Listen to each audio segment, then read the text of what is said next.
Hi, it's Cara with Spiritual Healing Bliss, and today I wanted to talk about unconditional love. This topic is relevant to any unwanted situation you might have because unconditional love heals everything. I was talking to someone today who was afraid of somebody else who was kind of wielding their power and throwing it around, and she was really quite angry. I advised her to go into unconditional love, but sometimes you're just really not ready for that, and she wasn't. So it was better for her to just express her anger and get all of that out. But when you are ready to go into unconditional love and you do that, then a couple of things could happen. The first thing is the person, if they're just not a vibrational match to that, they're going to leave your experience. So they will go off in another direction and won't bother you at all. The second thing that could happen is they could go into unconditional love themselves. And this is what most often happens in my experience. And they just treat you in an unexpected way, really.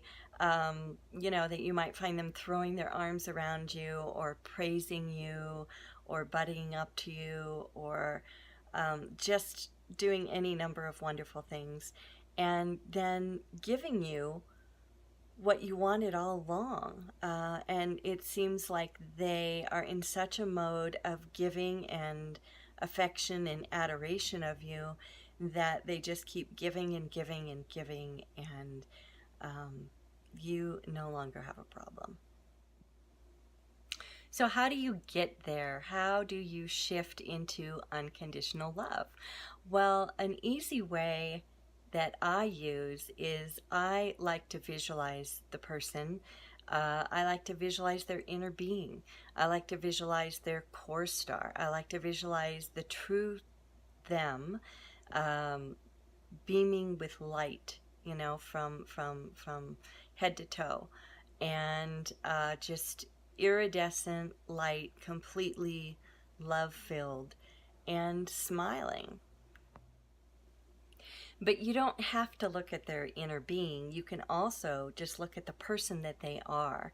And you can, again, see them smiling and see them happy and see them in their joy and see them passion-filled and doing all the things that they love to do, and see the best side of them.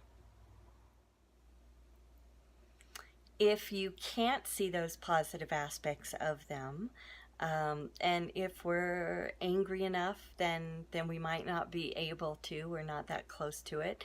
What you can do is you can start appreciating even the simplest things. You can start appreciating their appearance. You can start appreciating the shoes that they have on, or their fashion sense, or their laugh, or just find one thing. You don't have to find everything. Just find one thing and focus on it, and focus on, even though you're focusing on a shoe, it's their shoe, and you're just focusing on how much you love it, and then you can take it from there. So they had to have good taste so to get the shoe that you love, so now you're appreciating their good taste, and you can work it from that end, if you need to, into something bigger and bigger and bigger. That's one way to do it. So just play around with this and see what happens. I'd love to hear your success stories around this topic. And it's not really necessary to speak when you do any of this. You can just sit back and admire them without even talking to them. So it's all energetic, and it's all an exchange, and it's all happening, and pretty soon you'll have the world in the palm of your hand. If you've enjoyed this video, please give it a thumbs up and click the subscribe button and the bell also if you'd like to receive notifications of the future videos that I post, and share with your friends. Thanks.